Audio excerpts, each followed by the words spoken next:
How you going? This is a new song, and it was written. It's based on a true story from Victoria, regional Victoria, about something that happened to a family that owned a farm. And I've held on to it for a while, but I've put it into song because I think it needs to be out there. There's no names or anything, but this really happened in our time, and I think it's worthy of a tune. So this is it. It's called "The Ballad of the Farmer's."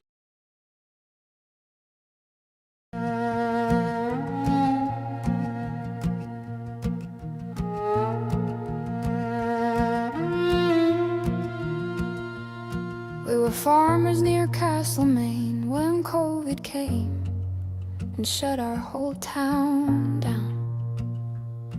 And as the kids and I headed home, my husband risked it all by working to keep our little farm alive, whilst I did everything that the government told me to. And I made sure that my kids followed suit. I'd always thought that the end of it all would be another war, and not me and my grown kids sitting here and watching the TV, and not me and my kids watching TV. And outside the windows, the wheat continued to grow as the barley rolled and danced with the wind. As the barley rolls and dances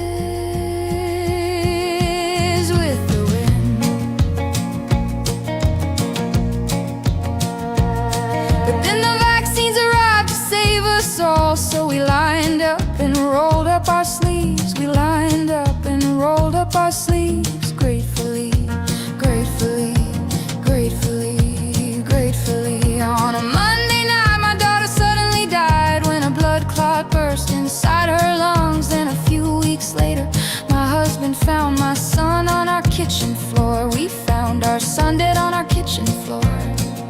We buried our beautiful kids with all of their unrealized dreams. And outside the windows, the wheat continued to grow as the barley rolled and danced with the wind. And outside the windows, the wheat continued to grow as the barley rolled and danced with the wind. As the barley rolls and dances with the wind.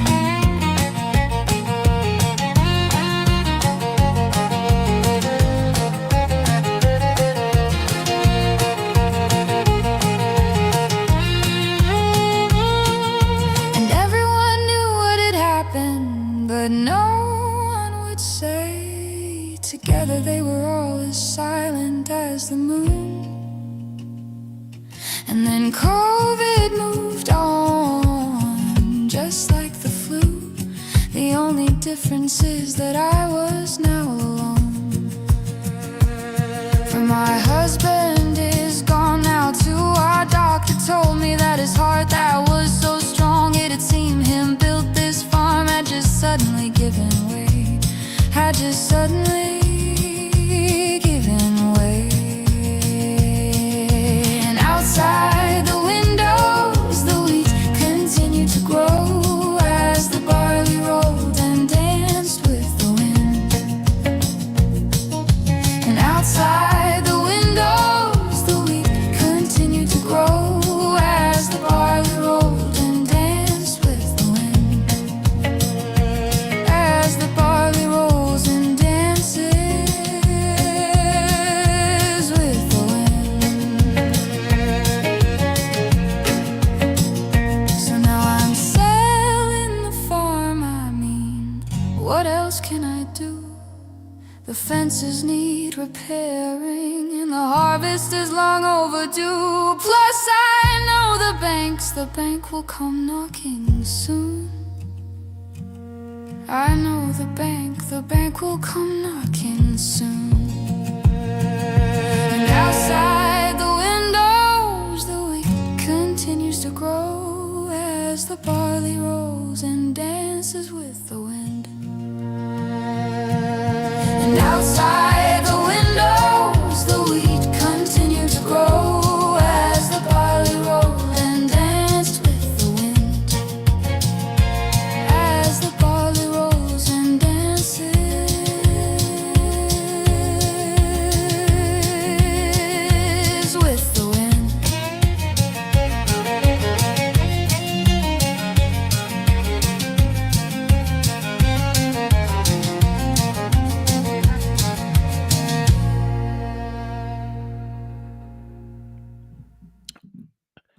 Before I bring my guest on, tonight we're going to talk about the trials and tribulation, the beauty of the freedom movement.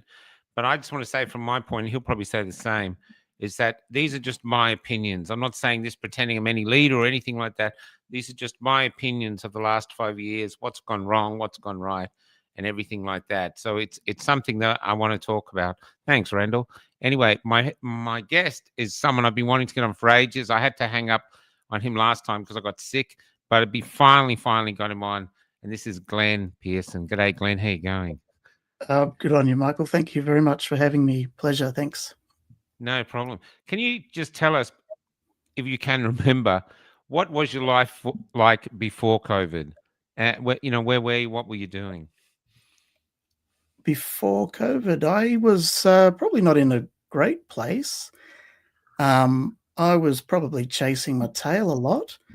I was probably doing the things that I thought I needed to do and, having some success, but certainly it was a case of 2 steps forward, 1 step back, and not really taking stock of life as it is and kind of living in a bit of an illusion of life. And in some ways, good comes out of bad, and COVID was a good time to reflect on those things and to That's get my really life in order a bit more. That's really interesting because there has been benefits. Most people actually tell me, g'day, Chris. Most people actually tell me that it's helped their lives. I actually don't want to go back to my pre-COVID life. I prefer the person I am now that I've become through having to deal with the depression and struggles and everything. And it's changed me, I think, for the better. Is that the same for you? It has. I did get a sense that there were some changes that needed to be made. And when we got into some kind of a routine in COVID, they needed to be routines that we could live with. And I'm actually still probably living some of those routines since. I haven't really changed. Because I can see some merit in taking a step back and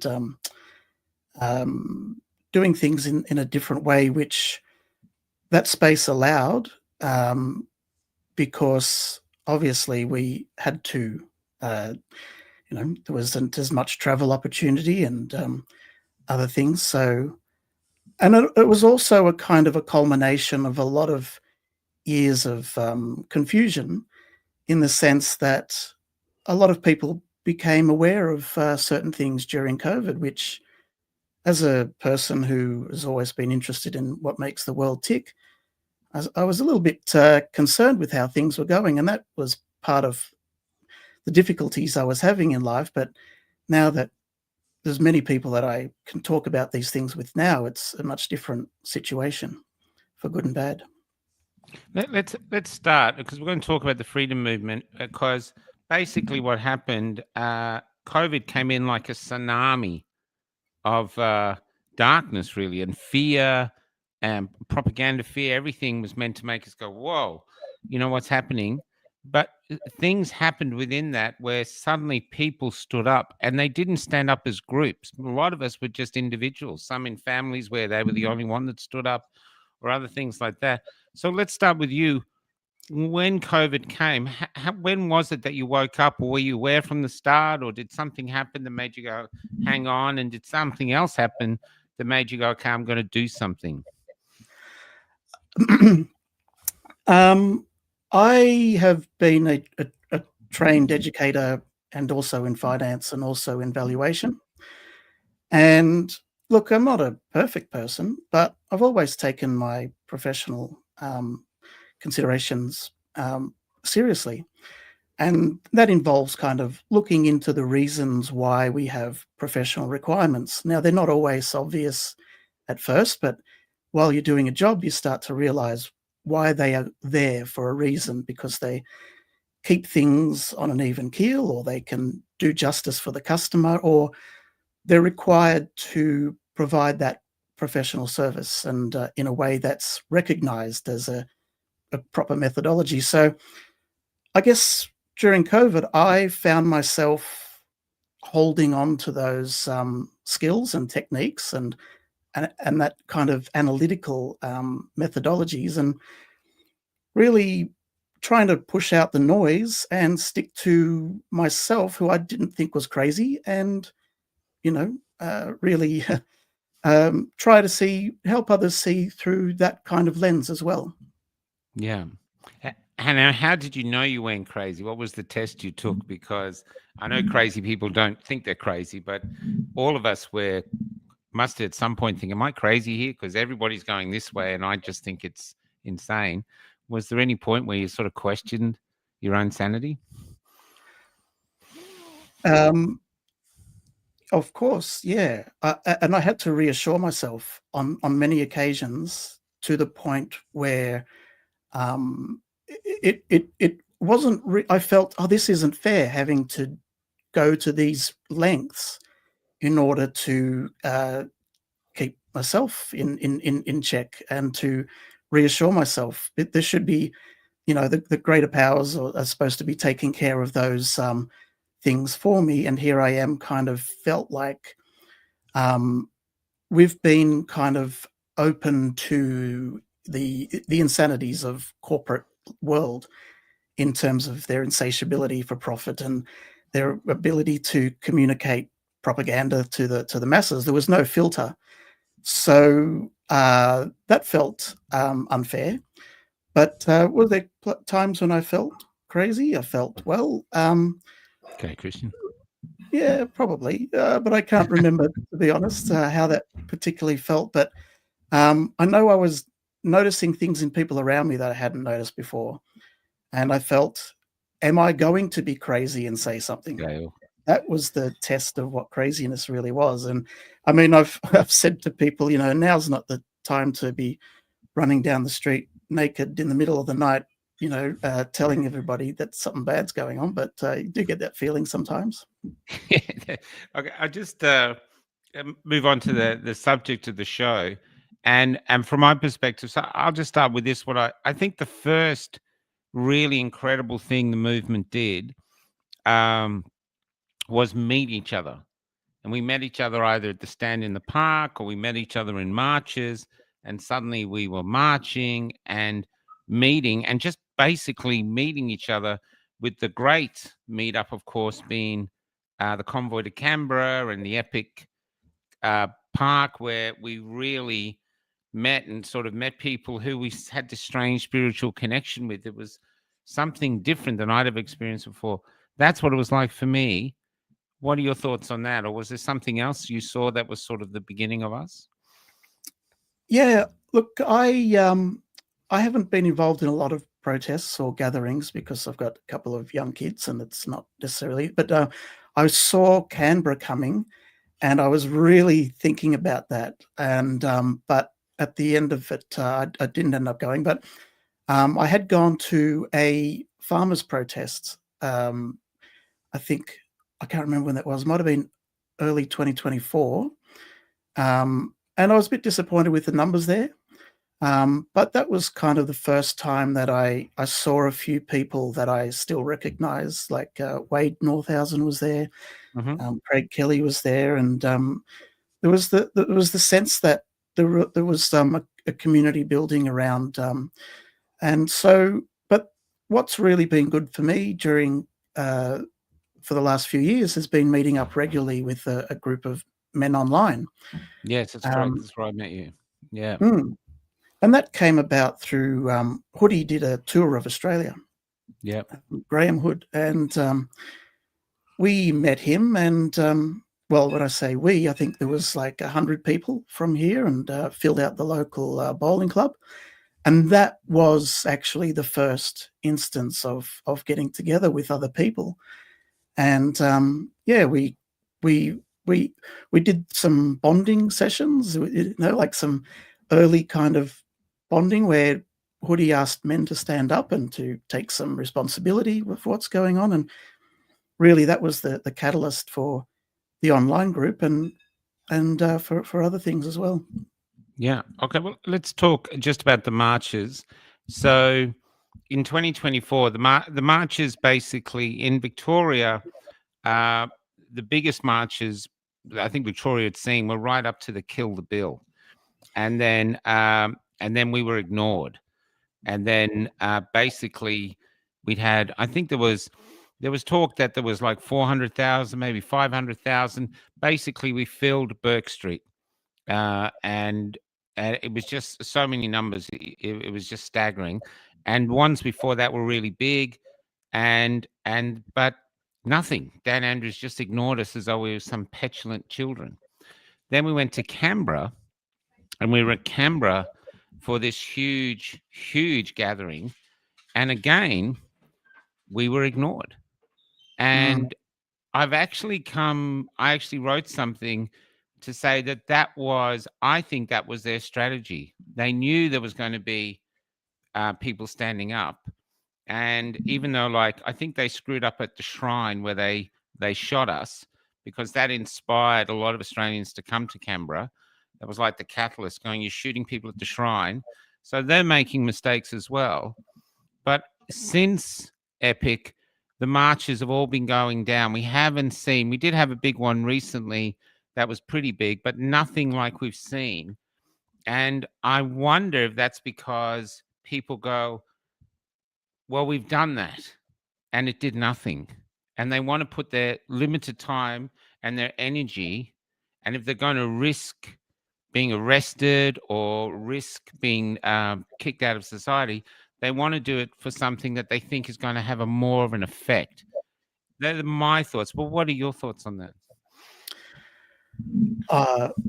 Obviously, I've got mixed ideas about how to go about that. I mean, there's theories on the effectiveness of protest and how to go about it, and I think that we're seeing the limits of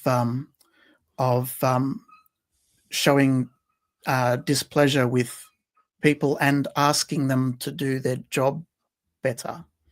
When in actual fact, they may be doing their job exactly as they want to and to their own benefits. Yeah. So until we address some underlying factors that may go into that, then we may not realize how we look through their lens, how we look from their perspective as protesters.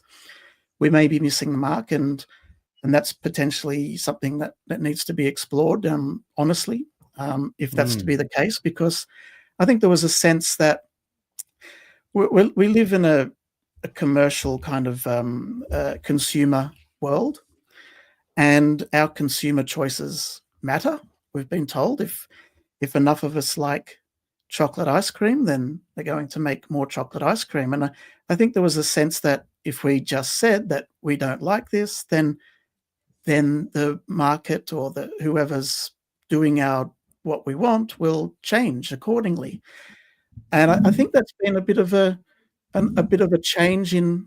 I think people have had to dig deep to realize or to look at, maybe my opinions aren't as important as I had previously thought when it comes to voicing them and people taking them as seriously as I had previously thought. And so we're reevaluating the situation.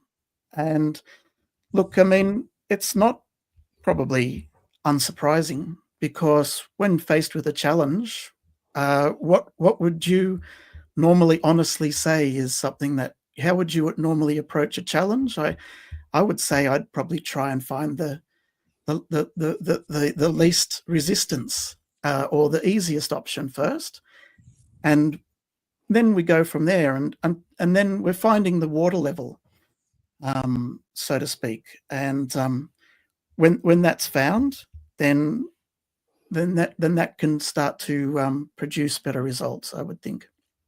Do you think, though, that the fact that they did, because the politicians use a formula. If one person goes to a rally, I think it's like that means 1 to 10 to 20 people want to be there. This person is an ambassador for 10 to 20 people. But let's use 10. Let's use the lesser. Now, if there was 1 million people at Canberra and there's questions around that, where there was sort of 500,000, 600,000. But let's just round it up to 1 million. That would mean that there was 10 million people there, which is close to half the population. And in Victoria, with some of the big marches there would have easily been a third of Victorians there in spirit.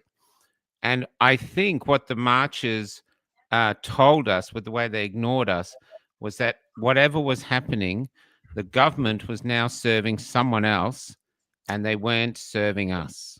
That was Yes. what we exposed in the fact that because at the time, the police commissioner of the ACT got in front of a parliamentary hearing and said there was 6 to 10,000 people at the march, at the Epic March. Now, the ABC just came out with that Sovereign Citizen show on Four Corners. They said it was the biggest march in Canberra history. And when we were at the court case with Paul, literally every police officer that went up was saying there was thousands, it was just and more. In fact, one of them even said 1 million.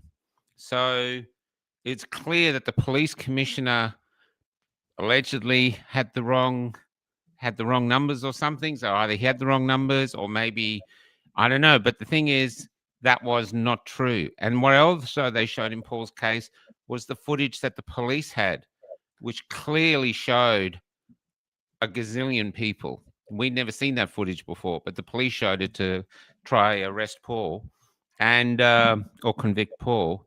So they were clearly lying to us, and they weren't serving us anymore. Even the people, there's no sense of listening. But basically, because they weren't listening, the marches started to dwindle. I'm not putting down people that march now, but I'm just saying that's what I think is the reason we're not seeing the enormous numbers we've seen before, because people basically gave it their all week in and week out. Even in G'day Mantra, even in Melbourne, most of the people who are marching in Melbourne weren't from Melbourne. They were coming down from the country, from Albury and Wodonga, from Wodonga, from Kerrang, from all these other places, and they'd be on the train for 4 or 5 hours. They were doing huge trips to come to these marches. And so I guess they were hoping for some sort of result, which didn't happen. Anyway, so this is what I think about the marches, that we actually expose the fact that they don't care about us. There's something else going on here, and we hear all this thing about agendas. So my belief is that what we showed was there is definitely agenda. Whoever's behind this has a vision, and we were just some expected opposition, and they just basically, in the end, waited us out, like waiting for a child that's having a tantrum to tire themselves out. What are your thoughts on that before I move on? Sure, mate. Well, look, when you're talking about movements of people, it is based on some emotion, and when the emotion is not able to be generated as much because the situation has passed, then it's not as easy. But that's the difficulty of the people maintaining and demonstrating their power in the situation, because it's hard to motivate large numbers of people. But on the flip side, I think what you touched on was the thing about truth, in the sense that it can be inferred from ways that you least expect.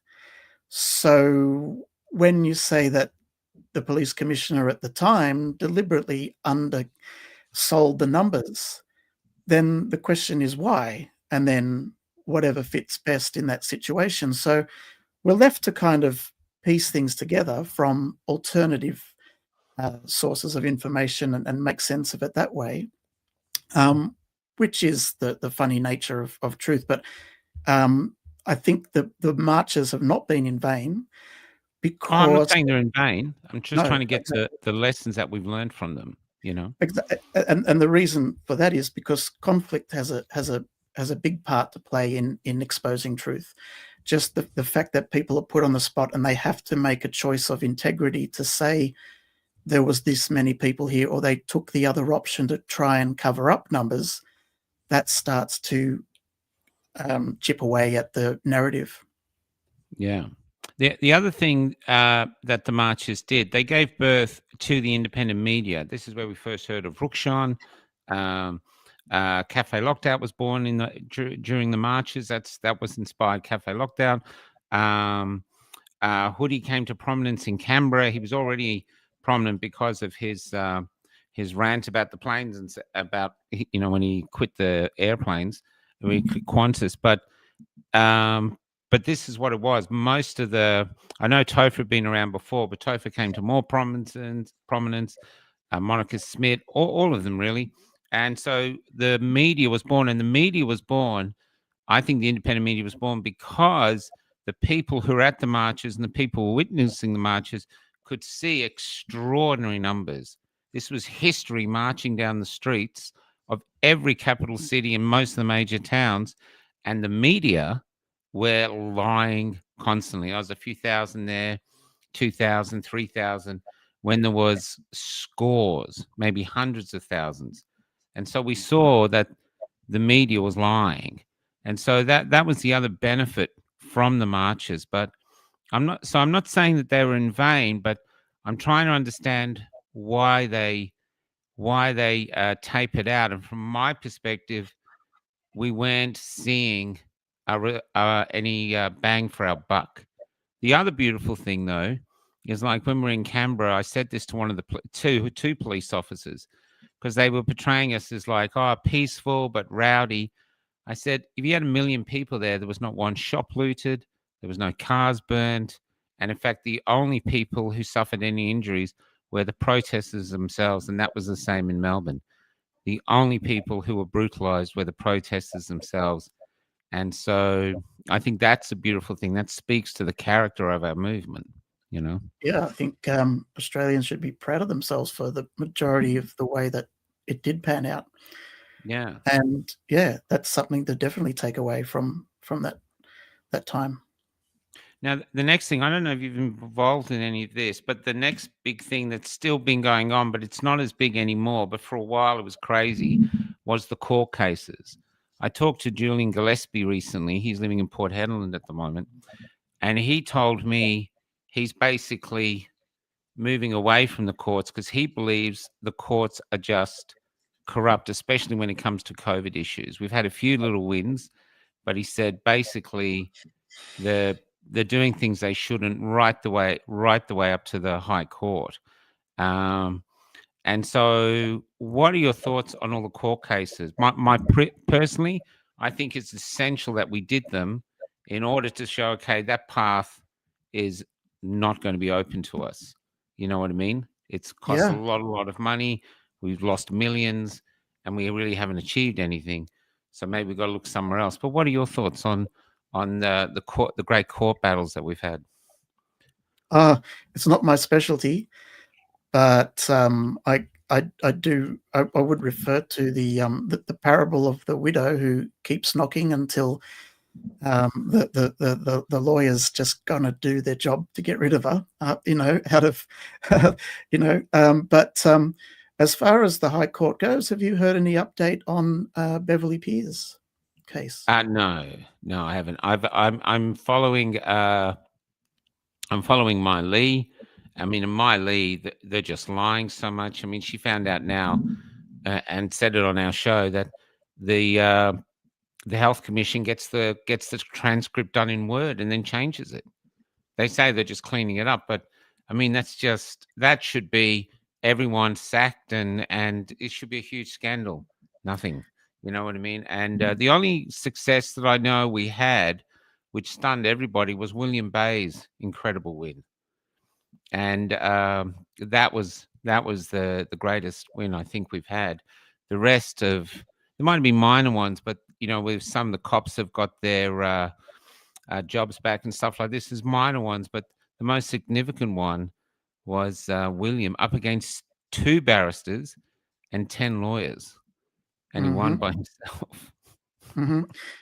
I think Williams was a case against a statutory body representing the industry, I think.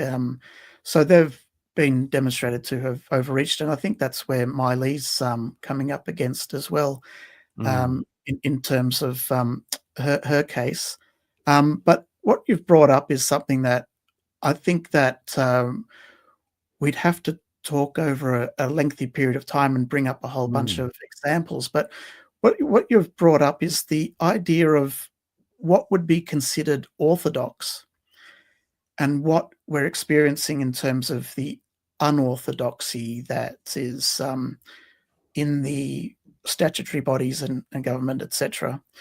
So what you said would be orthodox. You would expect that the transcript was done loyally to what was said, and that it was probably not as expensive, and it was done in the basis of justice for the person at court. Now, the fact that that hasn't happened kind of breaks that expectation of orthodoxy that we have in Australia, and it comes from a number of reasons.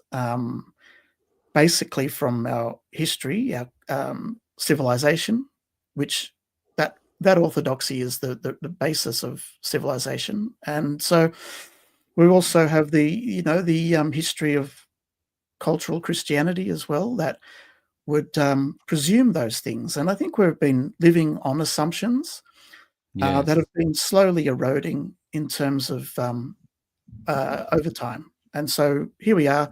We can catch up quickly, though, which we're showing the ability to catch up quickly to get that water level of where we're at and get those tools together. Tools in terms of understanding the new orthodoxy, where it comes from, how to determine it when it's when we how to know it when we see it. I think Jess last night mentioned you don't know these children's shows and what they're putting in them until you know what to look for. Definitely. Yeah. So that's a tool, and it's there's definitely ways to protect ourselves and to create our own freedoms. We can't bring freedom to the whole world, and look, the fact that America is trying in some ways, I don't know if it's delusional or in self-interest, because as we've seen that USAID was the financial front to bring freedom to the world, but it ended up being a slush fund for politics. So these charity fraud is in the spotlight, but it just goes to show another orthodoxy that is being manipulated through the use of language and for other purposes, and really just slipping under people's radars. I know it's slipped under people who are a little bit older much easier because they're more accepting or more wanting to accept that what they see is what you get. It's a charity. It's doing the right thing. It wants to help people. They're probably not getting paid very much to do that. But in the end, it's not quite what it seems. Not quite right. Yeah. Yeah. Well, that's, I mean, one of the things we've been facing is a lot of us were ostracized from families, we lost our jobs. But the other thing we were dealing with was we were living in illusions, and COVID blew them all away. You know, we thought the shrines weren't just basically symbols of who we were. This is what we're prepared to die on. This is the hill we're prepared to die on. Our forefathers did it, so we'll do it. And when it came to our turn, we didn't. They just became meaningless, really. You know, and the RSL is covered with all these words of mateship and courage and this, and it really meant nothing. You know, I remember one of the first, or even the first two Anzac, the first one they had us standing outside with candles, but when they allowed people to come, I was in Perth, and the unvaccinated soldiers who were at this illegal gathering that we had, Anzac Dawn thing, they weren't allowed to attend. And so they were actually in the army or had fought for us. And so, yeah, that I find that one of the things our movement has had to deal with is actually the death of our identity. And we've sort of been, I think I tell people sometimes that, you know, Australia now is an old billboard near the side of the road with a fading picture of Paul Hogan going, throw shrimp on the barbie, and one of us is graffitied underneath, and your neighbour under a bus. And here's where we are. But there's a guy here in no, there's a guy in Melbourne called Paul Lassig, and he's got a brilliant idea that we've been pushing for a while, saying we need a renovation, not a revolution, because we're great renovators and we can get our country back to basically its foundational principles and stuff and that. But anyway, now we're going Mhm. away. The That's other fine. thing that we've done, and I've been watching people do this, and I think this is one of our successes, is people getting onto the councils.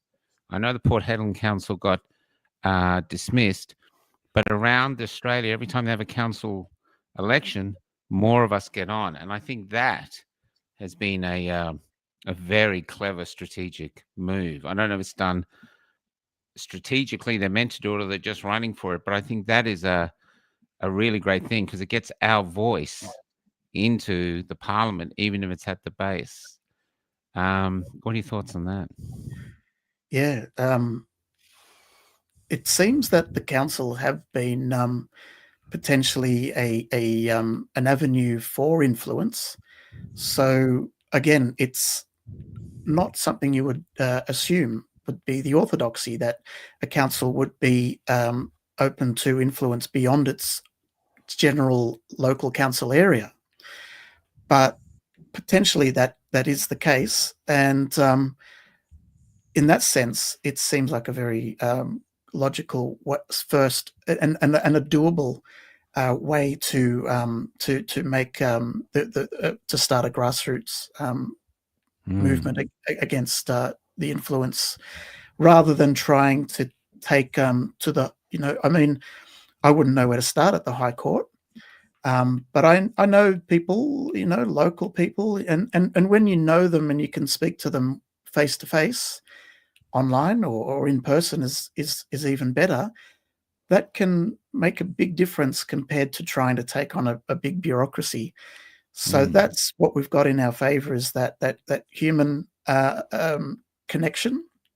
And yeah, it needs to start there, and we need to build on it rather than taking it down from the top necessarily if we want to see change. So And you're saying come up from the bottom, grassroots. yeah, yeah, that's right. It's that's where it I would think is the way to go. And look, as far as look, I, I I think people shouldn't be too hard on themselves either. In terms of we were talking about the shrine and then the shock factor, and how we kind of I think there was a lot of ambush involved personally, and to be honest, you couldn't have been as bad with, even if you didn't know what you were doing. And that was one thing I said, if you didn't know what you were doing and you made certain decisions all in a row, you still couldn't be as consistently in favor of one particular direction as what we were seeing. So, um, so from that perspective, the other thing that I was thinking from what you're saying is it's a very different battlefield, let's say. And I know this is paraphrasing from what Hoodie has said in the past. It's not, he would rather not be in this kind of a spiritual fight, a fight of the spirit. He would, I mean, almost makes a physical war look better in comparison, because it's not hurting the soul, but you don't have a clear direction, you don't have orders given, and you don't just have to. You don't feel that you never know if your next step is the right step to take, or the next word to say, or whatever. It's all very much stepping in the dark, unless you do have some kind of professional or spiritual basis to lean on in order to go forward. And I think getting back to what you were talking to Jess last night as well. I mean, she obviously has said how she's turned to better foundations in order to move forward as well. Yeah. There's But I don't have any desire to go into council. oh no, neither do I. No, but within our movement, there are people who everyone brings different skills. No one can do everything, and yeah, and you see it in people. You see this guy's got great skills for that, and so I see us like. I'll come back to that actually. I just want to move on to the next thing. The biggest problem that people say we have which we've had for a long time, is division. And I think what happened, we got to Epic, and there was a huge mob of us, and we loved it. We just, anyone who was there, it was, everyone will tell you, this gives you goosebumps thinking of it. I do think though that Epic came with the gift of knowing you went alone and knowing you were part of something great. But at the same time too, I think Epic came with a burden, a great responsibility of saying, listen, guys, the country's going this way, and there's a lot of you here that don't want to go that way. So, you might have to sort of figure out how you can make the country go the other way and work together. But that hasn't happened. What's happened is that it broke up into little tribes. So there's a Hoodie tribe, and there was a Bossy tribe, and there's a Guru tribe, and there was the Cafe Lockdown tribe, and the Wade Norshausen tribe, and the My Place tribe, and monikers with there's all, and a lot of the people interacted with each other. The audiences would go here and there, but it did break down into tribes.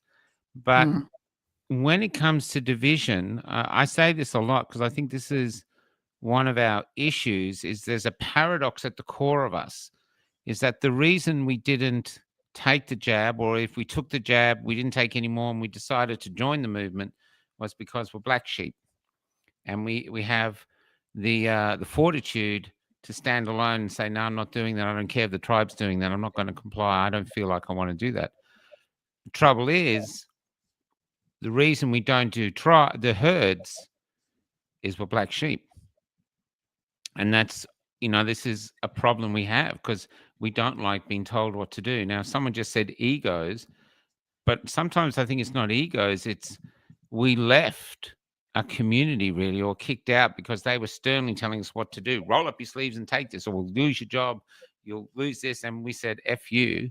So we don't like being told what to do. And we don't like even being told what to do by our own mob. So if we're going to come together and work together, we have to find a different way to unite rather than there's a leader and everybody does what he says. It's where the respect model. But anyway, what are your thoughts on why there is such division in the community? Well, first of all, I think what you're talking about is a willingness to suffer for your principles for the sake of your soul, and that is on a basis of faith. So you have faith in those principles. So in terms of tribalism, I think it's a natural type of condition. And what would you agree that the formation of the tribes has come about as a desire for finding a leader who wants to stand out and for others to be able to follow in that tribalistic way? Seems like a natural response from that basis. Well, let's use Bossy as an example, because Bossy came across initially, we don't see him much anymore, but he was like, I'm a military leader. Follow me. I know exactly what to do. I've been in the SAS, I've military training. And so a lot of people flocked to him like he was a General Patton of our time or something, which didn't materialize. Hoodie, who I used to call the general, he came across like a great statesman, a wise man, a benevolent leader. And a lot of people gravitated towards him. And myself, I don't need a leader. So I've always sort of just followed and done my own thing. You know what I mean? And just go wherever the voice tells me to. So any following I've got isn't a following. I don't have a following of people that will do what I tell them at all. I think people just follow me to see what I'm doing and to see what I uncover and to listen to conversations like this. So yeah, I don't know. Maybe that could be the reason. I know myself.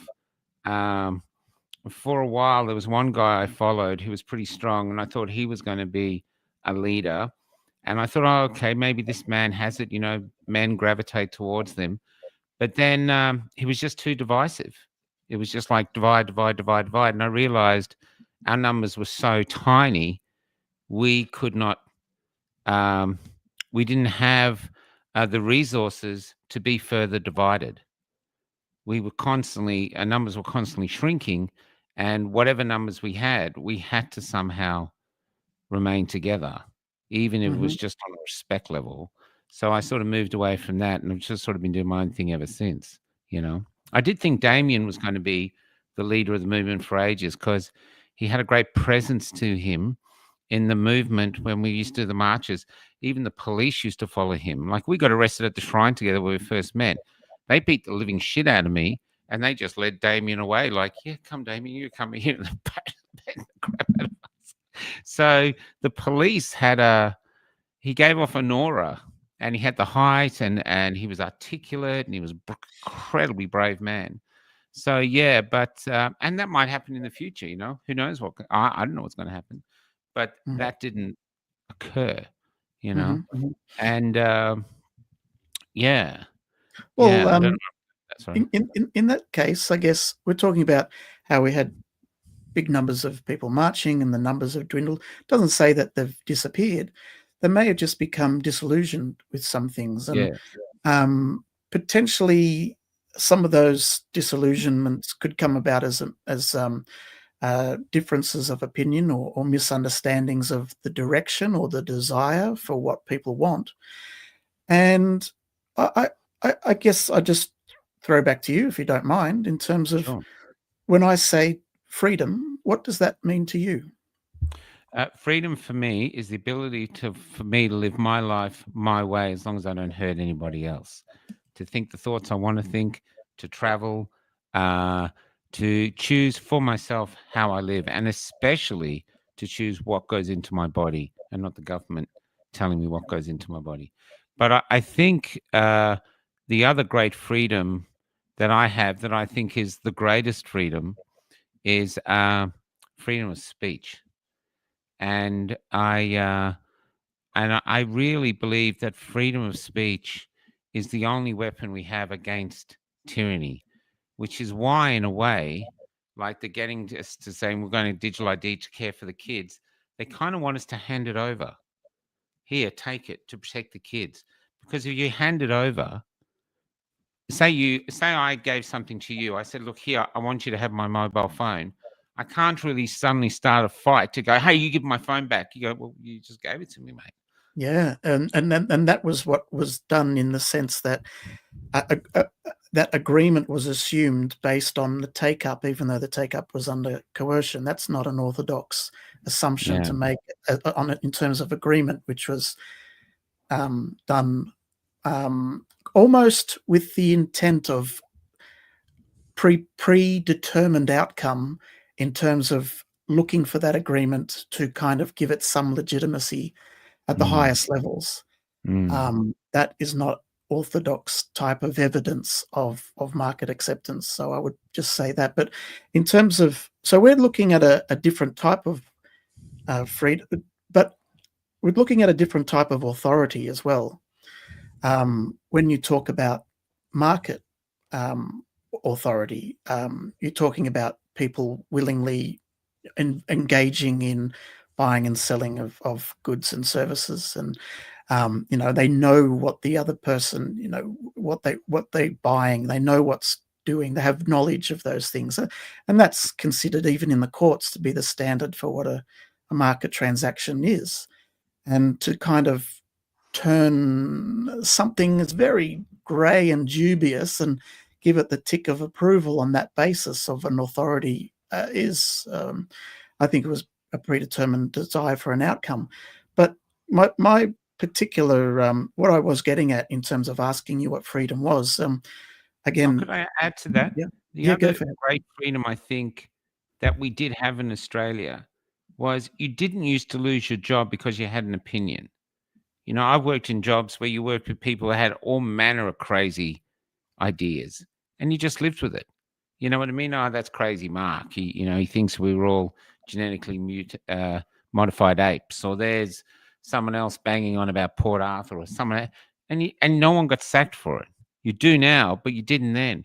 So what the freedom you had in Australia was the freedom to be yourself, which is a great gift in a country that, yes, and that's like the blue bee thing. You know what I mean? You can you still pollinate flowers, so you're still a part of society, but you're an individual in that with your own thoughts, and that's fine. So is one of the great freedoms we're losing, because literally now you have to groupthink or pretend you groupthink. I know I've talked to people working in the government. They say, if you mention anything about Palestine, Israel, they sack you, so they stay silent. I talked to a journalist today. He said if journalists criticize the government, they lose their jobs, or they won't get government contracts, so they just become redundant.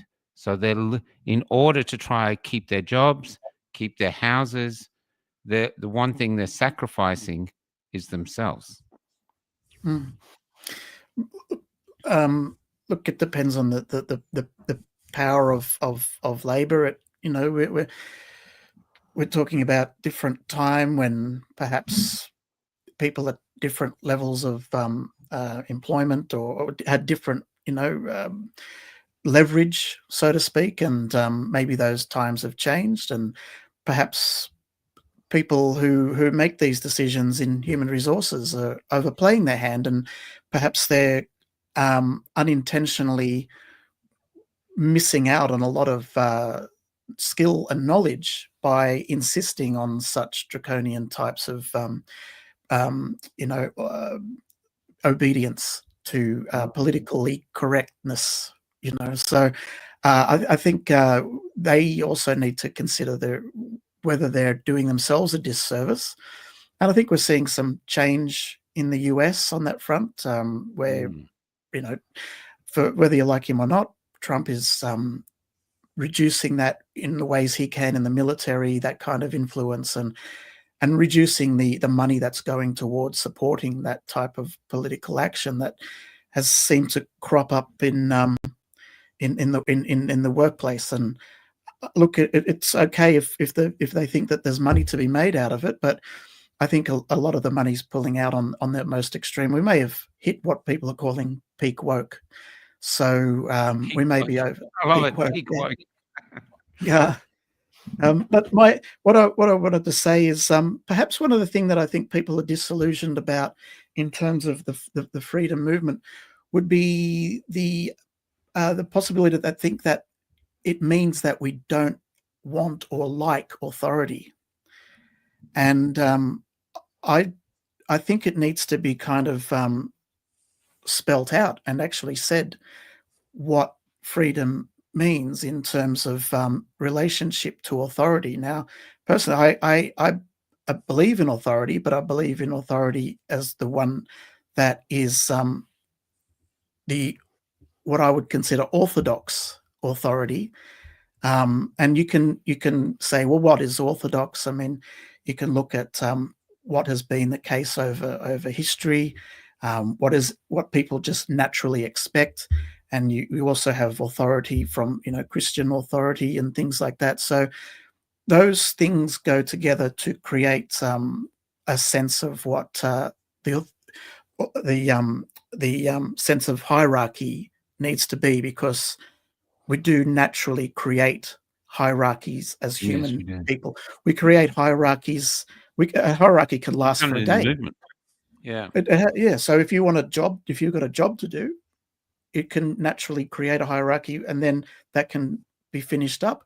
Or we're talking about here the biggest hierarchy, which is the nation and how that's being formed. So I think it's a case to not say that we don't believe in lawlessness. We do believe in law, but we don't believe in arbitrary law that creates injustice. Yeah. And I think that's where that So we're not agents of chaos. citizen is sort of trying to give the impression that that's what people are looking for chaos, when it's well, that's why they're now portraying us as sovereign citizens, and they're pushing that because they think that will scare the rest of the population. And here we are, a load of people who don't want to follow any laws, when actually the only law we didn't want to follow is we didn't want to take a vaccine against our will. That was it. That was the majority of us just said no.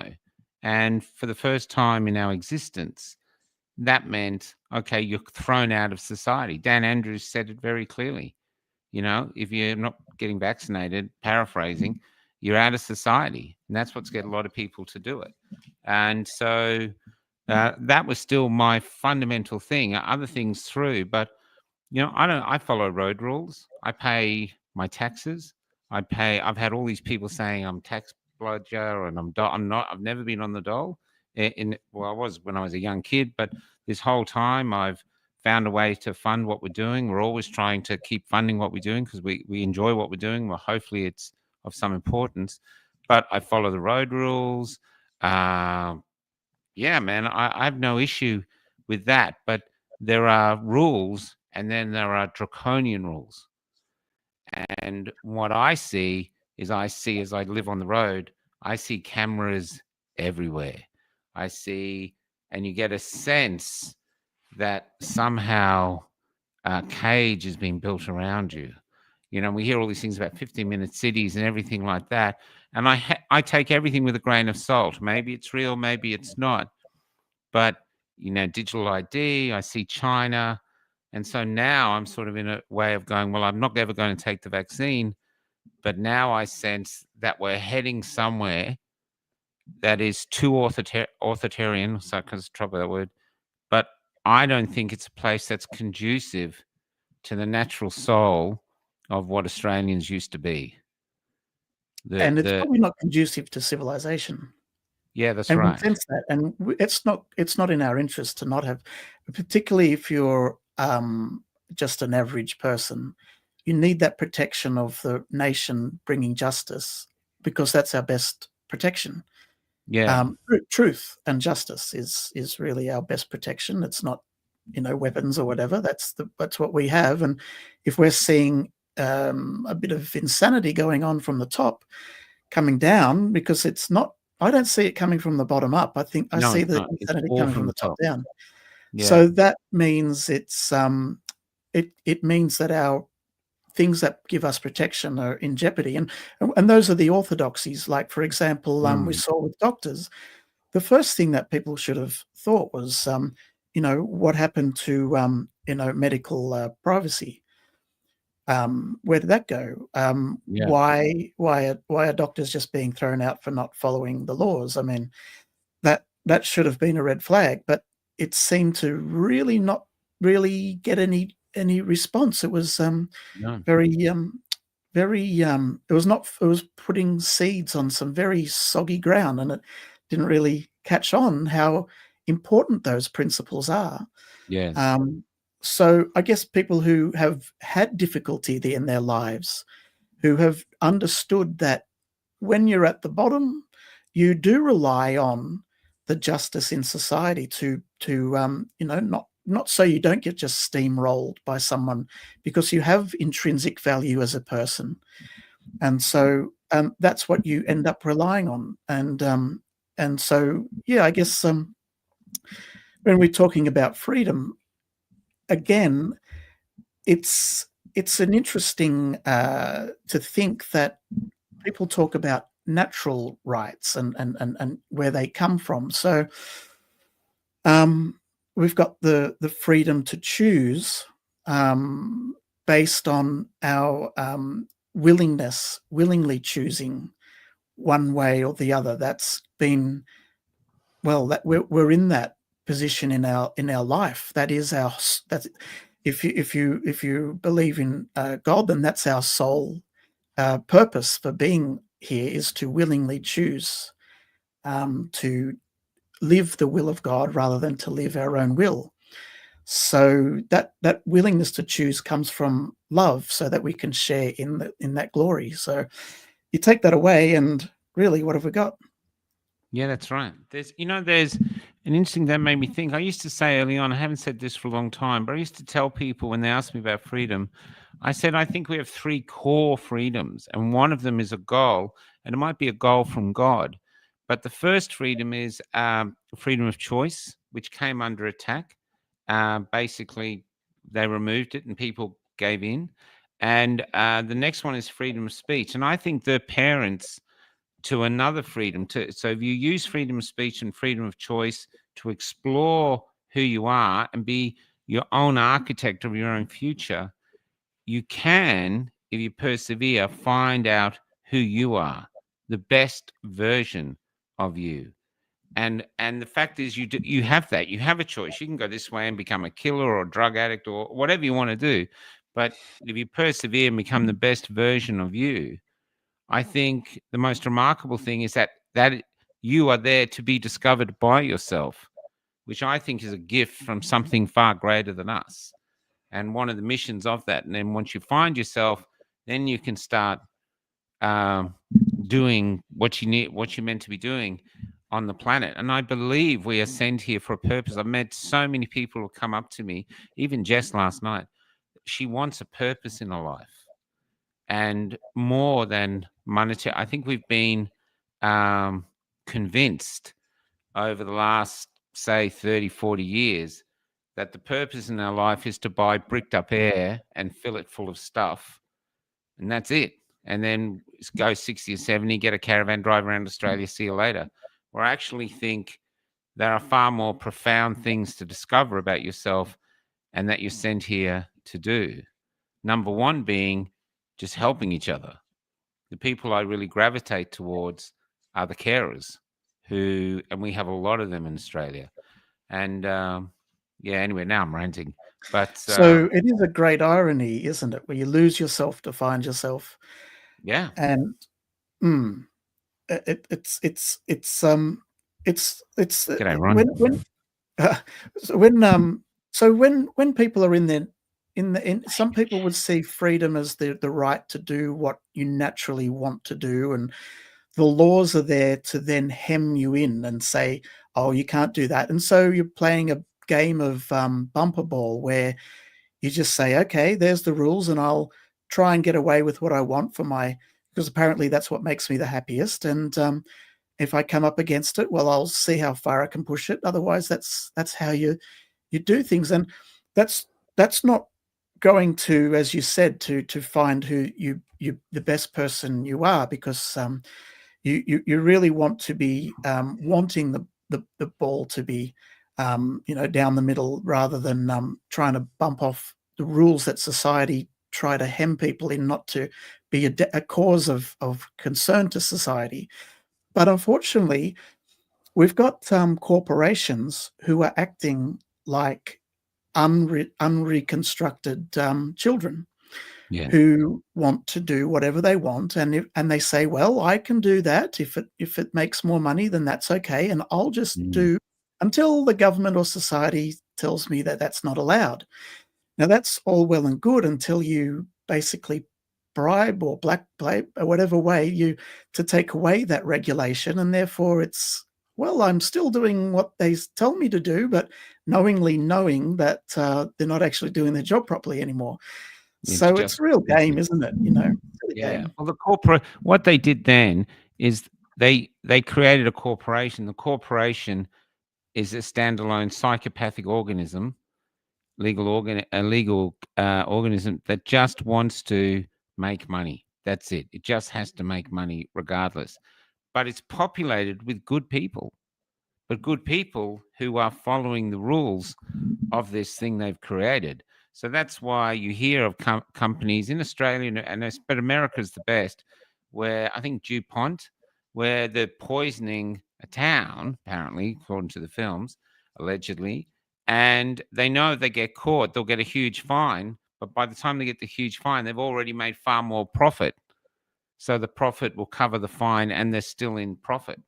And here's where, even like, let's say, I mean, big pharma comes across like the new church, like they're a new religion. You go into a doctor's surgery, they're like altars to vaccines. Lots of healthy kids, and there's a vaccine. Have you got you this vaccine, this vaccine? Look at this healthy kid. Where in actual fact, it's a perfect business model. They no longer have to do decades of research. They can pump these things out really quickly. You're mandated to take it, or for a lot of jobs you have to take it. There's no comeback. You can't sue them.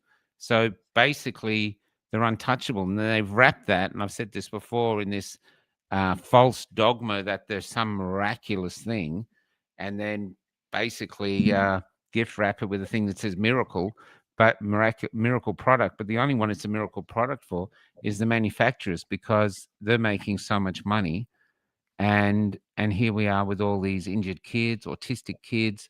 If you believe that, there's so many issues out there, and then there's so many issues from the COVID vaccine that they just ignore. I mean, we've been a subjugated tribe, our community, but below us now are the vaccine injured, who are forgotten. In fact, the only ones who seem to acknowledge them as us, when we have our people doing the Forest of the Fallen, which allows these people some sort of recognition. It's quite a beautiful thing, because we're not in the forest. We didn't die, you know? So, yeah. Yeah, and as a society, it's not addressing that issue properly while we're going to maintain a narrative that will not recognize certain things such as that. So that will probably be how it's looked at, when the history books are written. Depends But who writes. depends on who. Oh well, it'll be us, because but the history books are already written. Apparently, we know what's happening, what's coming. But it's very frustrating, isn't it? Basically, It is. The other thing I want to bring up here, there's two other major things. Now, one thing is, and I've been a part of this too, for 5 years, where we have been banging on with the truth, trying to get people, 832, the truth will set you free. Look at the truth. Look at this truth here. And I said to someone once, it's like we've besieged their castle and thought if we could bring the truth to them, they would all be liberated. Or their prison, say. They're in a prison, is even better. And we've got the truth, and we can get it in the truth. Their walls will collapse and they'll all be free. And eventually we got so much truth, because there's so much evidence now. We got over the walls, and we found that the prison was empty. They never wanted the truth. They live now in a world of lies. And if you were to look out of your window at, say, something, say, a kilometer away, the government now says, if you're willing to propagate our lies and lie yourself or just stay silent, that's the fastest route to reach your destination, whatever that is. If you want to question us, or if you want to challenge us, or if you want to call us out for lying and you want to hold on to the truth, then there's a good chance you'll never reach it. And I think a lot of Australians now don't want the truth, because they realize it can actually endanger them, lose their jobs, lose family and friends. Easier to lie. And when I was in the trams before COVID, this new company came in, and that's what they did. They basically, before they did, the place was eclectic. All these different personalities, big guys, big personalities walking around. It was just wonderful to be around them. But when they came in, they sacked all the larrikins. They were all gone. And the Vietnamese drivers there, who'd come directly from the Vietnam War and got on the trams, they pulled me aside a few times and said, Michael, this is how communism starts. It's done to be politically correct, to keep you safe. But what it does is it just controls you. And people choose silence and obedience to stay away from the anger of the government, if you put it that way. And that's what I'm seeing happening now, that we've done a valiant job. I adore what we've done, but I do think we talk about waking people up. I think they are awake. They just don't want what we want yet. They're not interested in the truth. They want to acquire things or get job promotions or whatever they want. And they've just accepted that the truth will not get them that. Where we're, for some reason, defending the truth, holding on to the truth, because we think it's of great value. Well, that's my perception. What do you think? Have you had an experience living in some of these countries?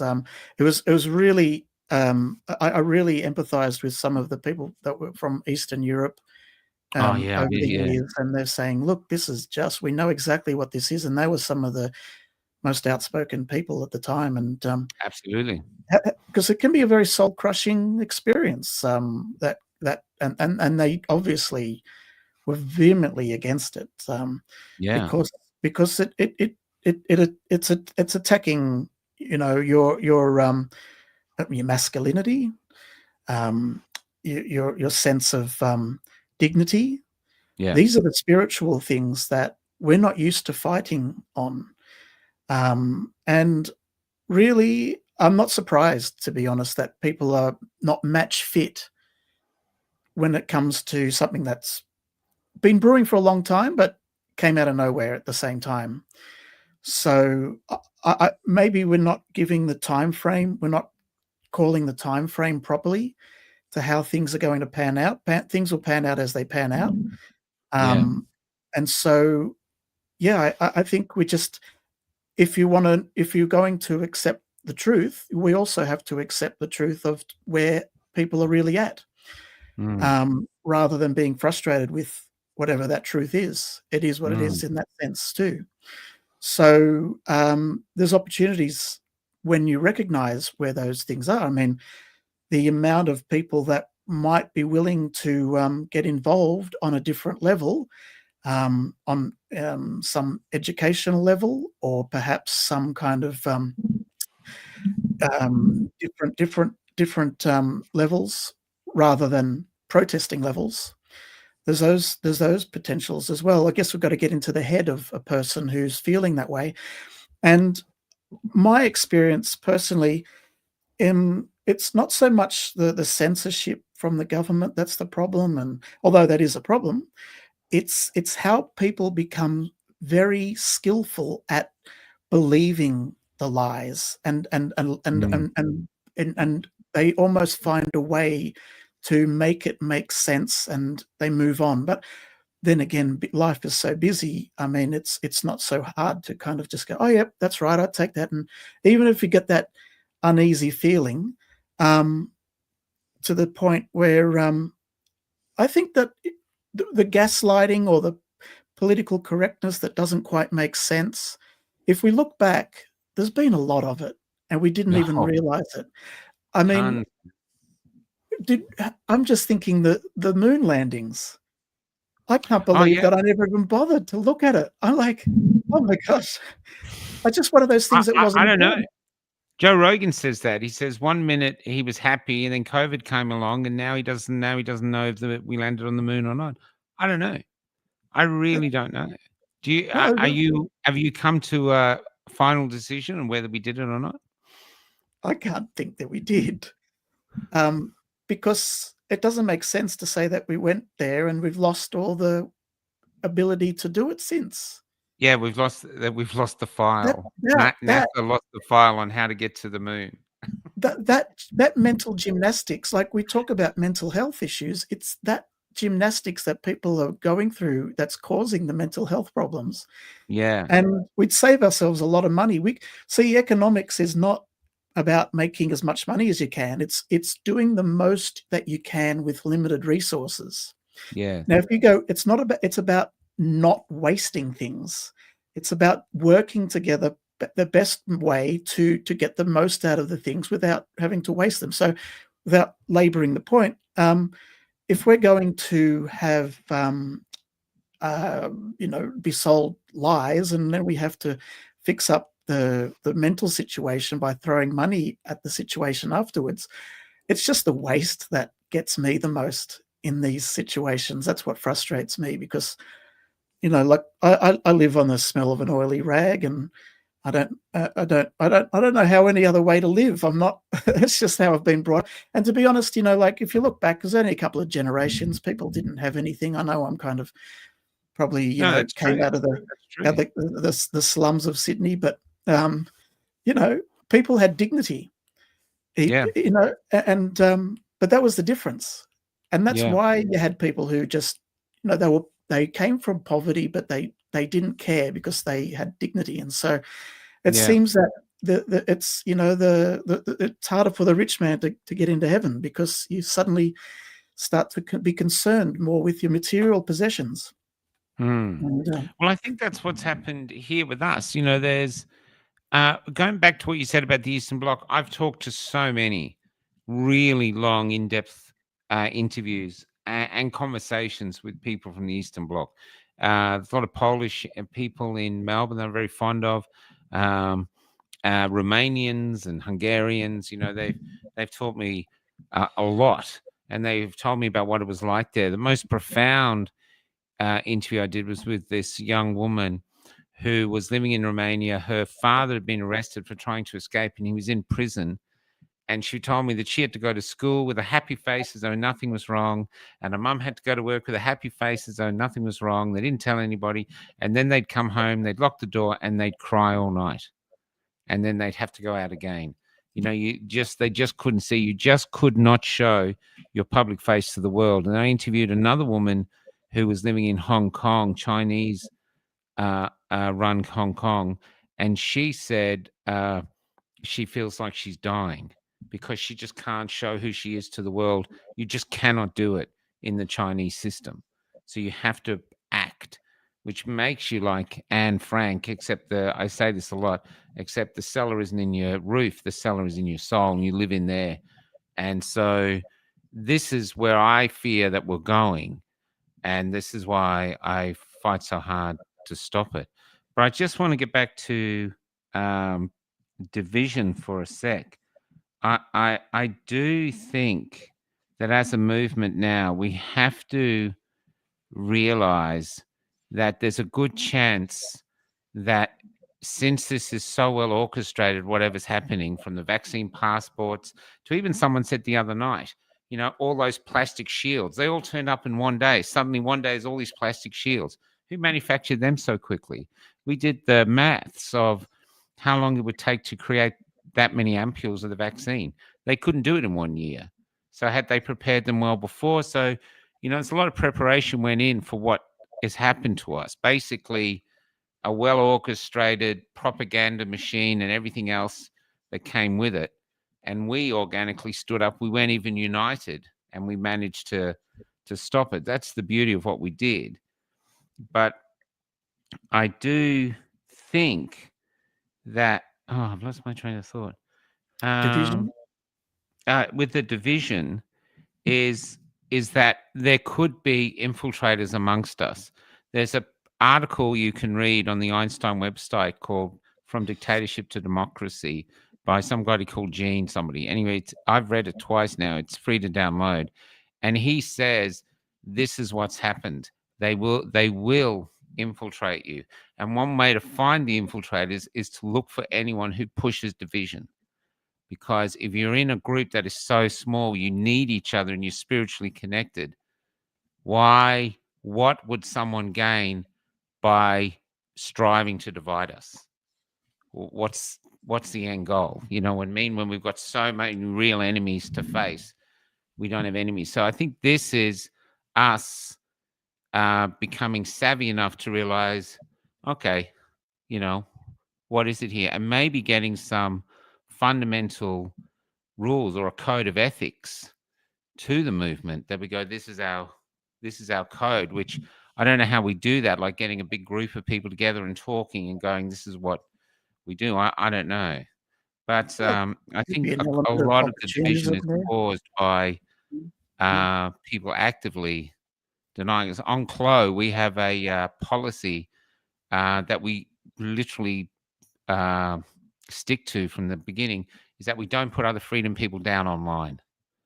It's because we don't want to spread division. So we might do it in the background, might chat about, but we don't do it online as much as we can, But the other thing too, though, when it comes to the other people not joining us, and I think this is something we could see us change our fortunes, is that, say you were on the other side and you didn't believe it. You didn't like it. You didn't like the fact that they were going to force vaccinate you again. But you've got children. You've got a mortgage, huge mortgage, car loans, all of this. And I'm telling you, hey, come and join us, brother. Come with the truth. Just lose all that. Get a piece of cardboard, write freedom on it, and get pepper spray. Come on, join us. And you're going like, yeah, And I think it's time for us to get real. We've been doing this with Cafe Lockdown now. Ever since I come out of hospital, I've been thinking about it. Is trying to get a business structure to it. How do we fund this? This is why now we've got an affiliate. Our shop is becoming an affiliate. So if you want, you become an affiliate. You can help sell it, and you make some money for yourself.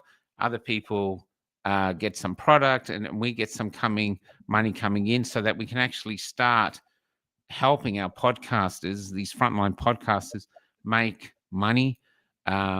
We're getting, like I said, we're getting wine now. We're in the purpose of, we're going to have beef-free wine. We've got a company that's going to let us put that on labels, so people can, you can take it out to a dinner party and put beef-free wine on the table, as if like putting that on the table. And these are the ideas I think we have. There's the other thing we've been talking about is either setting up a group of op shops called either 832 op shops or Be-Free op shops or something, but it's our community running them. And so there's, say, Lynn here. Hey, Lynn. Say Lynn in her town just needed a job, and there is one of our Blue Bee op shops. She works in the op shop. So we help fund, we help give some money to the people working with us. There's some way to make money. And we're also ingratiating ourselves into society. Society goes, well, there might be a lot of cookers and sovereign citizens, but their bloody shoes are cheap, And even getting to a point that if we got money behind us as a community, we could do things like funding kids' soccer teams or kids' football teams, like the Lions did. And so right now, with this, they see us as these cookers, but with looking ahead 20 years, in 20 years, suddenly every town you go to, there's a Be-Free op shop, and there's, something that we sponsor, and people go, well, you call them cookers, but I find that they're really good people. They're good Christian people, or whatever religion we are. And they're caring, and they look after people, which is what we do, and selling that, because the government at the moment is just selling us as apprentice terrorists, really. That's the wording that in your word, man, you said the sovereign citizen, they're not following laws. That's what they're doing, which is literally the opposite of 99.9% of us. Yeah, it doesn't get any more serious than our livelihoods. Yes, and right. That is it's really a frontal assault on livelihoods through the restriction of cash flow. If you want to put it into kind of finance terms like that, because if you're restricted from that, then it doesn't. How long did it take? It takes about 6 weeks before people are, of no income, before they're basically defaulting on their ass. Yeah. We saw this in it. I remember interviewing, and if you're watching Michael, he was a nurse, and his wife, they had a young child, and they did an interview really early on, and it was heartbreaking. And didn't want to take the jab, and they were going to lose their job. And they lost their jobs. And the next time I heard about them, they were living in a caravan that they bought. And the next time I heard about them, they were living in the car, and they'd lost their child. And they were still holding on to their thing that they didn't want to take it. But it was just tragically sad, and the only one that's going to care for them is our community. I mean, there was another guy I interviewed, Glenn, who wasn't on our side. Gavin, sorry, he wasn't on our side. He was vaccinated, but a huge ulcer on his leg from a vaccine injury. And he was living under a bridge because the government had just discarded him as one of the forgotten people. And when I interviewed him, Cafe Locked Our Community paid all his medical bills. He's on the other side. We owe him nothing. He's from the side that kicked us out and discarded us as though we were trash. And yet my community of trash that I'm a part of, the Chloe community, paid this man's medical bills. He was so overcome he couldn't believe it, because all he got from the other side of the world was telling him he was nothing wrong, or just, oh well, tough luck. And then we helped him. So that's why I feel that God is with us in a way. We're doing something good here. We're not bad people. We're not. You know what I mean? I know there's been a few murders and a few this, but we're not bad people. And as you said, I think it's in our interest to break down those barriers. Yeah. And people who break down division are probably more likely to prevail because that's just the way that it works. But in terms of tribalism, I know that you use the word tribe, and but I think it's tribal thinking that was a lot of the problem that we found in terms of the professions that still exists. Because Good I've point. noticed that people go to get trained in, let's say, medicine. They'll say, "Okay, just tell me what I need to know to get a job," and they do the tests and they say, "Right, now you're part of one of us. Here's the professional standards you should go to." "Oh, yes, no problem, the professionals."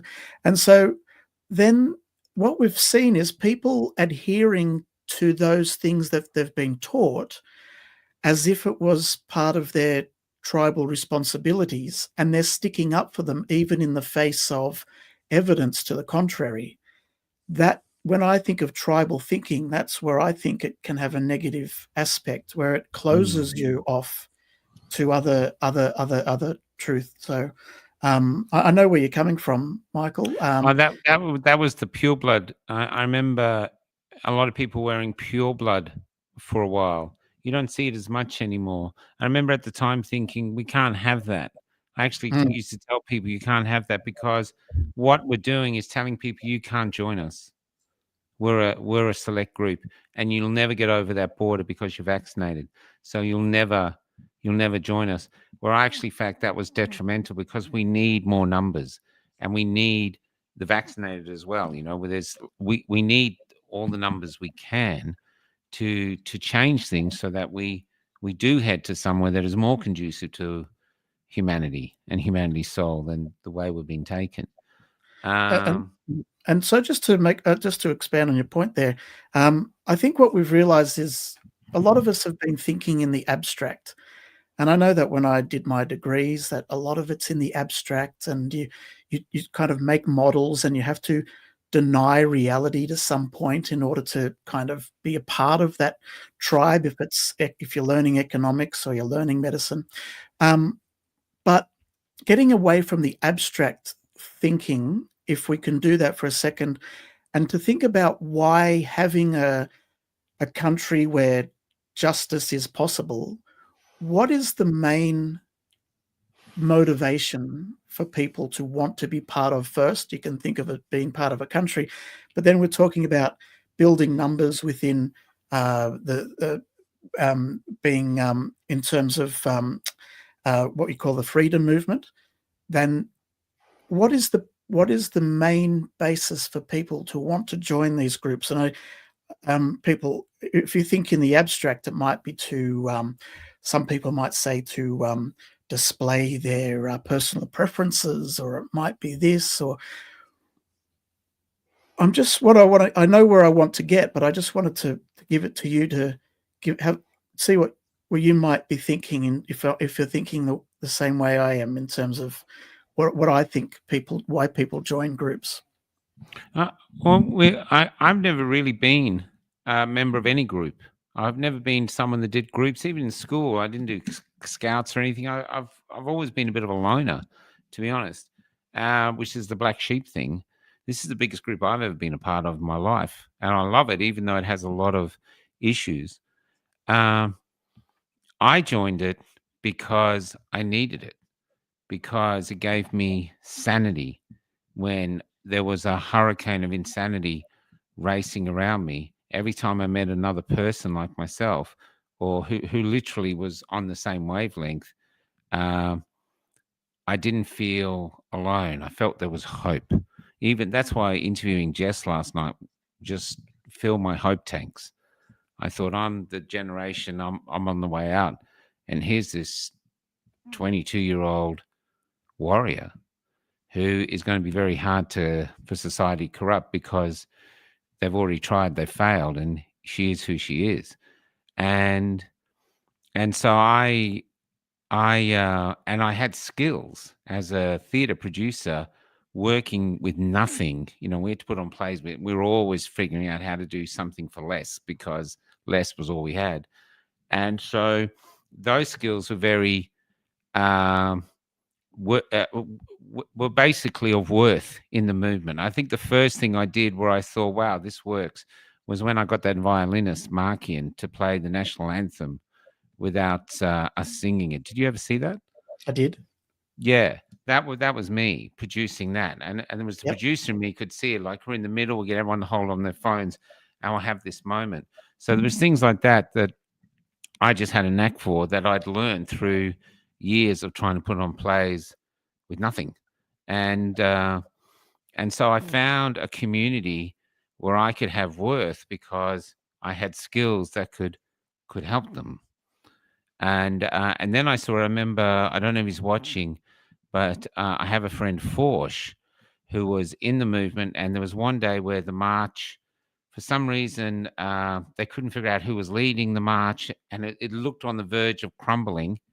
And then he stood up and he said, "No, come on, we're not doing this. This is important." This one man who'd never led anything stood up. And for months after that, he led the march every weekend. And this is what I loved about the movement. It it it gave people purpose, and that purpose gave them strength, and they were doing things that they never thought they could do. Another person was Tracy, who we used to call the Jedi, because she was the best at getting hugs in the Free Hug Army, and she brought people up. She could get, she'd have 100 people with masks on. They used to take the masks off to hug her. She just had this way. And yet before that, she'd been a shop assistant in Kmart, just an NPC, not to be rude. She'll admit that. We're here suddenly. Now she's an activist. She speaks. So our movement gave people strength and conviction, and we supported each other. In that particular time, it was a wonderful, wonderful thing. And just let's talk some of the great things we have done. Like, I think, Monica Smith, there's people think other ways of her, but she went to jail, came out of jail, had Reignite Democracy. She had a lot of powerful stuff. You know what I mean? Really powerful stuff. Topher Field, he's done amazing. He's had ups and downs, but he's still going. He's still banging away. Avi, love him or hate him, he's right there. He's always in the thick of it. He's a great asset to our community. Rukshan is a gift. I still say at the shrine that day, the person with the most Anzac spirit was Avi, because as everyone else was running away for the bullets or getting arrested and the police were going crazy shooting people, he stood his ground and he filmed history. And if he hadn't filmed that history, we wouldn't have had it. No one would have believed that the police, no one in Australia would have believed the Victorian police would have shot freedom protesters who were sitting on the shrine. They would never have believed it. But because he had the courage to film it, we have that footage now. You can't question it. And I've seen this around. There's Margie in Maryborough, makes mugs for the community. You can go to Cafe Lockdown, you can see the mugs, so she likes to do fundraising for mugs. There's Kay Reid, very powerful leader in Bright. She's one of the Cardi girls. These are just people I interact with a lot. But you see these. There's another guy, I saw him the other day. He's a tall Sri Lankan guy called Edward. And he goes out, he works on the construction, and then he finishes his job, and wherever he is, he goes out and he doesn't go home until he's done 2,000 homes with Against the Who. You know what I mean? And he just goes home by that. That's what I call the army of light. Because what I do believe, and I've always believed this, is that there's not one bullet that's going to end this. There's not one bit of truth that's suddenly seen us all crumbling down. This is like the 12 apostles, which have gone now. There's only about 2 or 3 left. And these monoliths were brought down by lots of little waves. And what we are is the waves. We're very persistent. We're very resilient. We fail a lot, but we keep coming back. We keep coming back, and we keep coming back.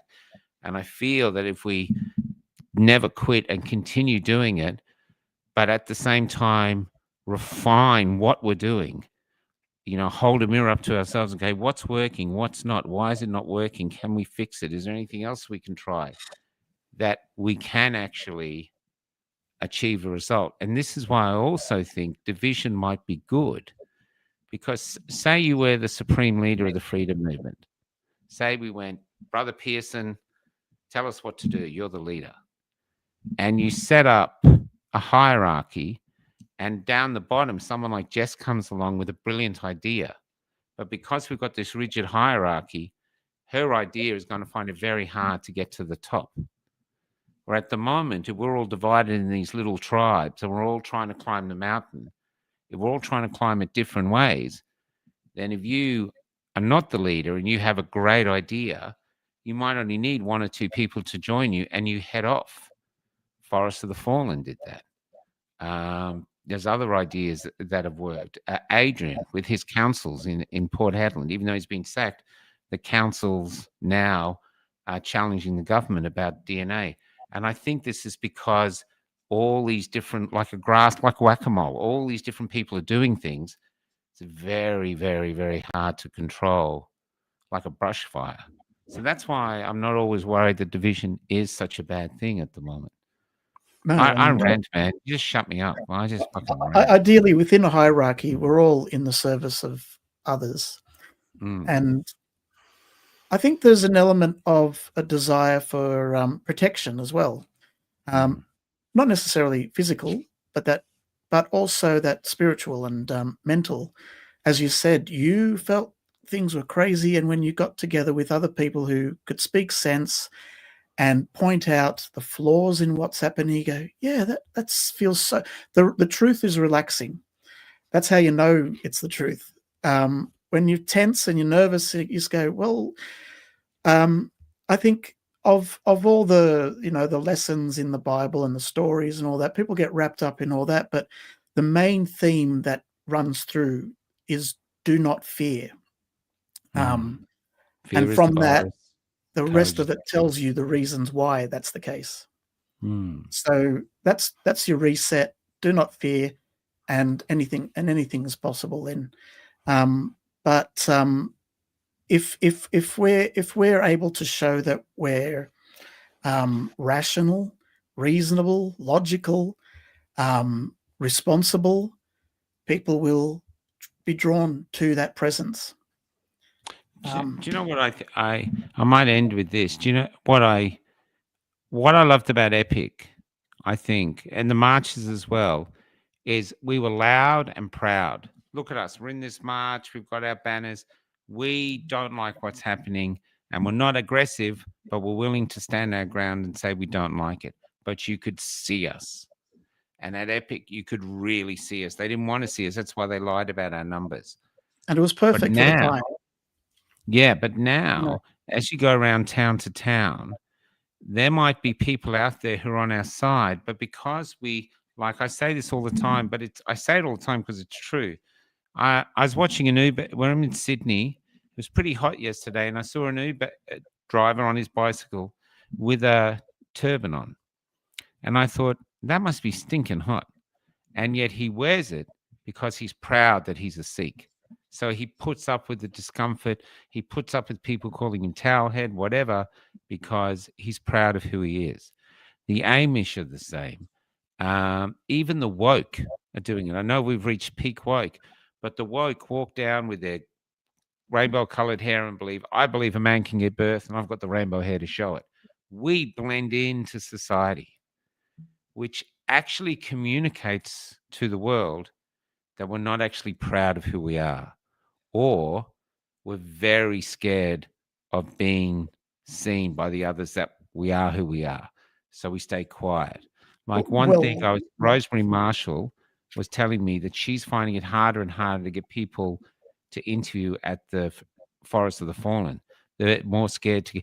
And I find if I go to town now, even if I meet with our people and they're all rah rah, this is coming, common law, and I say, would you be interviewed doing that? They go, no. So people are more scared now than they were during COVID. When I was traveling the country with Cret and Wendy, and even for a year or so afterwards, I'd have 15 people lined up, sometimes wanting to do an interview. That was the most we did in one day, 15. But we'd always do 4 or 5. We'd be hours there doing interviews. Now they don't want to be recorded. Now, and that I think is dangerous because that shows that were frightened, that show, and if you give in to fear, then fear takes more of you. Where I think at some time, and this is why this has come along. 832 was going, but it sort of plateaued.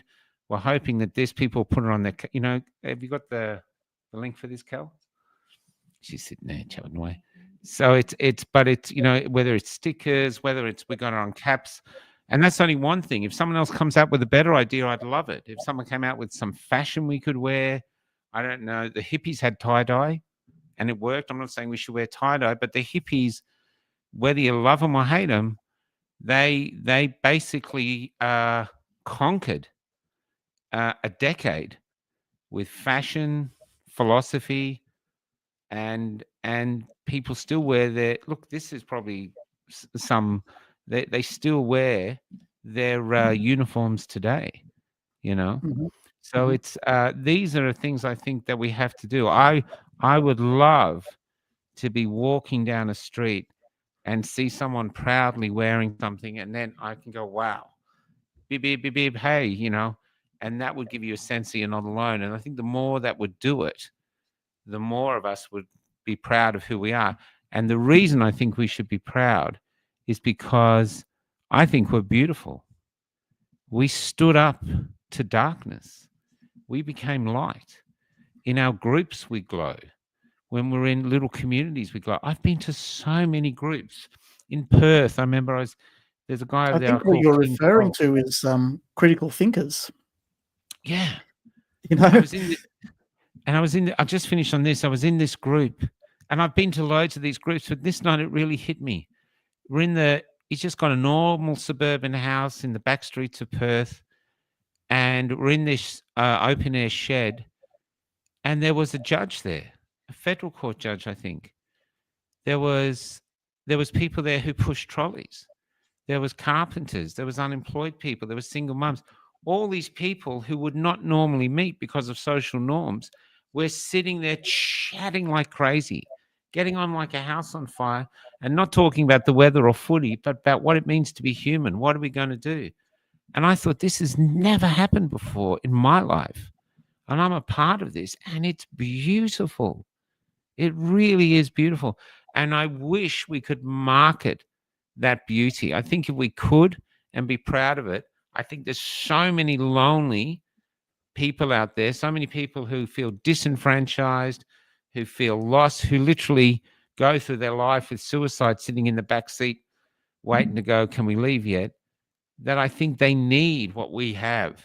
And I think they'd gravitate towards us, but they can't see us because we don't have the symbols or something to wear to stand out, to let them see that you are not alone. It is becoming dark, but we are people of light. We've decided to stay with the light, and we've paid the price. We've lost family, lost friends, lost jobs, but we're still alive. We're not dying, and we're strong. I could see you with a blue bee tattoo next to here, like under here. Yeah. Oh, look, yeah. That's a joke. I know. Yeah. But congratulations on your new book. Oh, cheers! Yeah, it's selling, man. I'm so pleased. It was John Stapleton approached me, and that's another thing. We're thinking of setting up a company, him and I, done through here, called Banned Books, the Banned Book Company, because I'm a real believer in art. And so, if you were to write a book, and it's not a big book, because people try to write these huge monoliths, which people don't have the time to read. But remember when we were young, they used to have those cowboy books. They were about this big. They'd have them in the news agency, and the old fellas would read them. You know what I mean? The High Noon and stuff. That'd be a series. I think we could have our stories in there. There's so many people have been through such traumatic events and come through and discovered that they could have their books like that. So if they have a book that's 10,000 words long, we're thinking of selling those. And so someone who's on our side, but has to go work in the office, could actually have this bit of revolution, like this revolutionary little book hidden in their pocket. So you know what I mean? They might be in the belly of the beast, but they've got a bit of the light within them. And so we're looking at things like this to basically give our movement an identity, because I think we need to establish an identity. Who are we? Because we're something great. It's time to define it. Even the fact we fight means we have difference of opinions, but we're still together. You know what I mean? So Yes. this is what I'm trying to do. And the music and stuff like this, Matt Lawson might be putting his album on the Clo. Matt Lawson is an incredible man, incredible poet, and incredibly brave. And so this is what we're trying to do with our side of Cafe Lockdown, is to try cement some form of identity for who we are. Mhm. And it's I noticed that your book's available on Amazon, Goodread, Booktopia.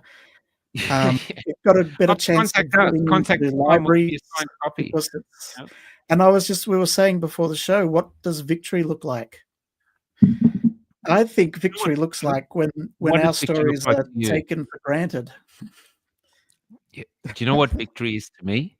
What's that? When your great-grandson gets up and he doesn't even comprehend how free he is to be himself, and he has no idea that the pain and suffering that we went through to afford him the liberty that he takes for granted. It's basically like we're planting the seeds of a forest whose shade we will never experience. That's what I think victory is for me. That these kids, there's no shrines to us, there's nothing. But basically, we, at the darkest time that I've seen in humanity's history, we're looking to be made redundant by AI and automation, and there's a huge attack on God, as we saw in the Olympics, where they were just pissing on the Last Supper. There's a huge attack on God. We did what had to be done to defend what is good about humanity, and we overcame our differences, and we succeeded. We sold a better future to our community, so they suddenly went, yeah, no, we don't want this. We don't want AI. We don't want everything watching us in cameras. We don't want all this surveillance. We don't want digital ID. We don't want a credit score system. See ya. And they went this way into a future where fundamentally they were accepted and prized for being who they are. Like you said, a future where every human being has intrinsic value. That's victory to me. You want to add anything to that? No, mate. I thank you very much. I appreciate it. And I think it might be a good time to leave it there if you're happy. Yeah. Thanks, brother. Thanks. Sorry I did all the talking, but that's this. But and if anybody else wants to come on, we're thinking of doing more things like this. I'll just put this up before we go.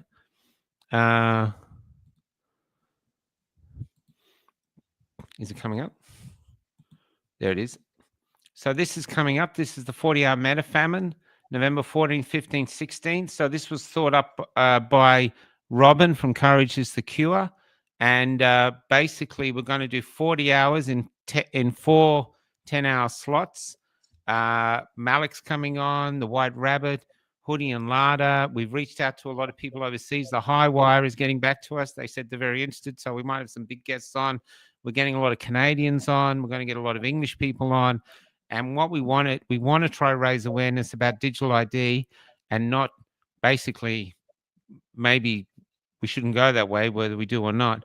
But what we're really doing, it's a last hurrah to the larrikins in our soul, because I think we all covet our larrikin spirit, the Paul Hogan within us, but we're basically getting to a point where that person is gone or unwanted in this modern society. So we're going to have an extraordinary lot of fun with it, talking about what the hell we want, talk absolutely freely as much as we can, and hopefully maybe the rest of the world will join us to celebrate the beauty of the Australian larrikin. So that'll be coming up on the 14th, 15th, and 16th of November. So you hear more of that soon. Glenn, Thank you for coming on. I love how you think, man. You think you just got this calm, deliberate, critical thinking sort of. It's really sweet, and we really need it actually. It's we need the ones that think big and wild and vision, but we need the clear thinkers too. So I wish you well with whatever you do, and thank you for coming on. My pleasure. Thank you. No worries. And we're going to go out. So we're going to go out with this. This is called. It's a new song, but it basically was written about a farmer's wife. We heard this story from Kay Reid. The woman didn't want to be interviewed. It was very tragic. And apparently, she lives on a farm where her entire family has died due to the vaccine, and she's been left alone. And the farm is dying around her. It's a tragic story, but it actually happened. It's a part of history.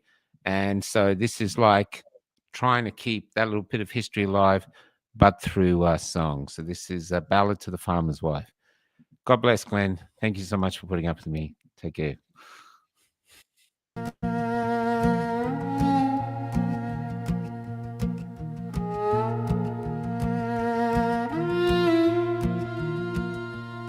We were farmers near Castlemaine when COVID came and shut our whole town down. And as the kids and I hid at home, my husband risked it all by working to keep our little farm alive, whilst I did everything that the government told me to. And I made sure that my kids followed suit. I'd always thought that the end of it all would be another war, and not me and my grown kids sitting here and watching the TV, and not me and my kids watching TV. And outside the windows, the wheat continued to grow as the barley rolled and danced with the wind. As the barley rolls and dances with the wind. But then the vaccines arrived to save us all, so we lined up and rolled up our sleeves. We lined up and rolled up our sleeves, gratefully, gratefully, gratefully, gratefully. On a Monday night, my daughter suddenly died when a blood clot burst inside her lungs. Then a few weeks later, my husband found my son on our kitchen floor. We found our son dead on our kitchen floor. We buried our beautiful kids with all of their unrealized dreams. And outside the windows, the wheat continued to grow as the barley rolled and danced with the wind. And outside the windows, the wheat continued to grow as the barley rolled and danced with the wind. As the barley rolls and dances with the wind.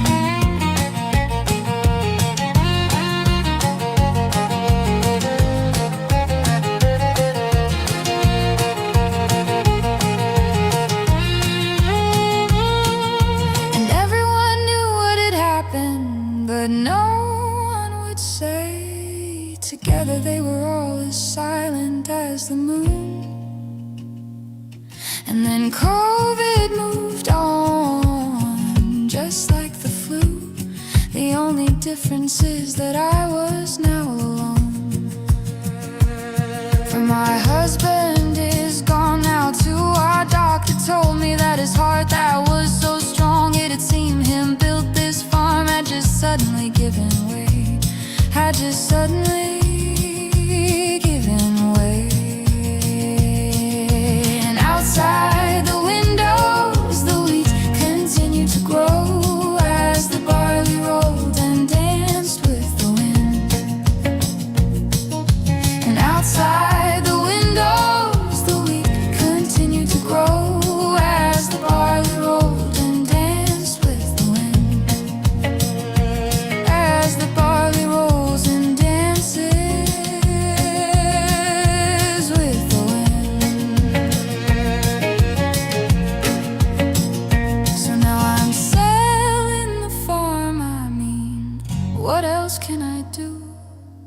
fences need repairing, and the harvest is long overdue. Plus I know the bank will come knocking soon. I know the bank will come knocking soon.